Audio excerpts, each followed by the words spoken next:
Welcome to TCN. This just in. A major earthquake just struck San Francisco at 5:12 this morning, April 18th, 1906. I'm just getting word that it's measured to be an 8 on the Richter scale and struck right on the San Andreas Fault. The death toll is around 2,100 and still counting. I see major economic setbacks for San Francisco and the area around it in the near future. We'll keep you posted for now, and we go to our live reporter, Sam Adrian, in the field. Sam?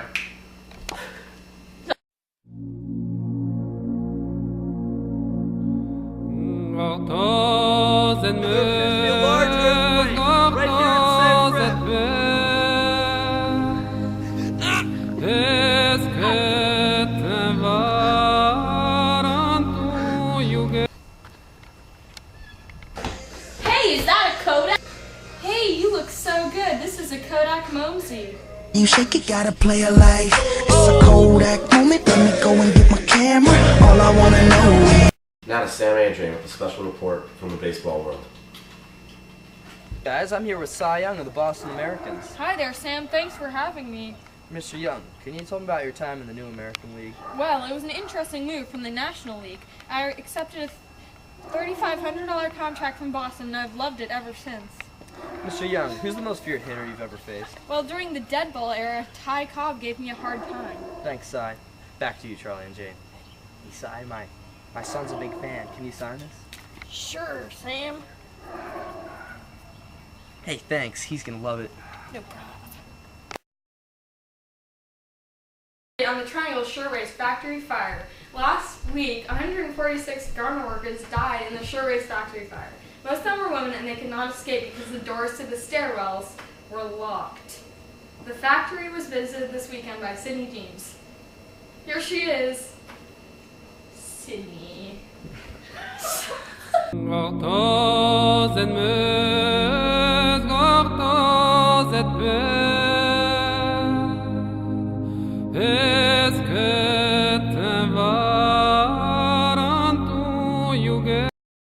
Shirtwaist factory located inside the Ash building. I'm here with Irene McAllister, Irish immigrant who managed to escape the horrible fire. It was such a tragedy seeing all of my coworkers jumping out of the building and hearing their screams. I will forever remember that day and all of the poor women who died. Thank you, Irene, and back to you. We pray for all those affected by the fire. The sports report's next with Sam Adrian after a quick commercial break.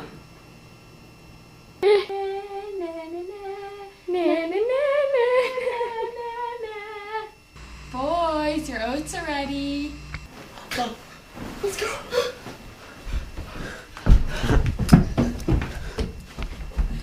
Okay.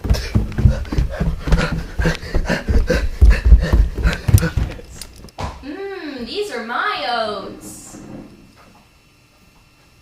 Wow. Hey Charlie, you want to hear a joke? Sure. What ship can never get hit by an iceberg? I don't know, Jane. What shit? Friendship. This brings us to our next topic, the RMS Titanic. A very tragic event. The RMS Titanic was the largest passenger ship in the world. 4 days into her maiden voyage on April 12, 1912, the ship struck an iceberg and sunk.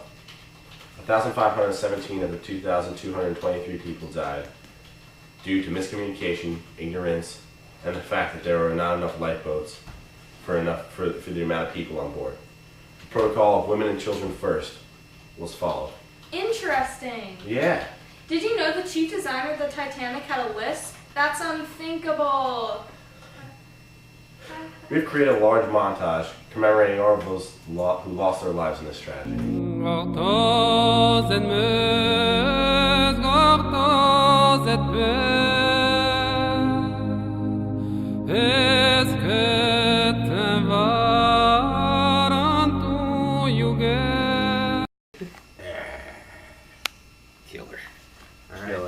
Killer. Smell a little bit, but... Hi there, TCN. I'm Charlie McCormick with another special interview. This is JP Morgan, American banker and financer. JP, say hello to the fans back at home. Hey guys, I'm JP. Mr. Morgan, why don't you tell us a bit about your background? Well, Charlie, I was born and raised in Hartford, Connecticut, and I first got into banking in 1857 within my father's London branch. My big bang came in 1893 when Anthony Drexel died and what is now my firm became known as the J.P. Morgan and Company. Interesting. You had quite the upbringing. After an interfered education, am I correct? Yes, Charlie. I did transfer schools and had an interrupted education due to my father, but I guess I turned out alright. Huh? Can you list some of your biggest achievements for us? Well, this is a long list, but starting in 1892, I merged the Edison General Electric with the Thomas Houston Electric Company to form the powerhouse that is, of course, General Electric. Also, after I financed the creation of the Federal Steel Company, I merged the Carnegie Steel Company with several other businesses to create the U.S. Steel Corporation in 1901. After this, in 1901, I was one of the richest men in the world. If I'm not mistaken, unfortunately, your father passed away in 1890. Can you tell us a bit about that? Well, after his death, I took control of J.S. Morgan & Co. and negotiated with businessmen such as Andrew Carnegie and Charles Schwab. Well, what about the Panic of 1907? Panic of 1907 was a financial crisis that almost crippled the American economy. Major New York banks were on the verge of bankruptcy, and there was no mechanism to rescue them until I personally stepped in and took charge, thus resolving the crisis. Amazing. Congratulations, and thank you for saving us such a dangerous time.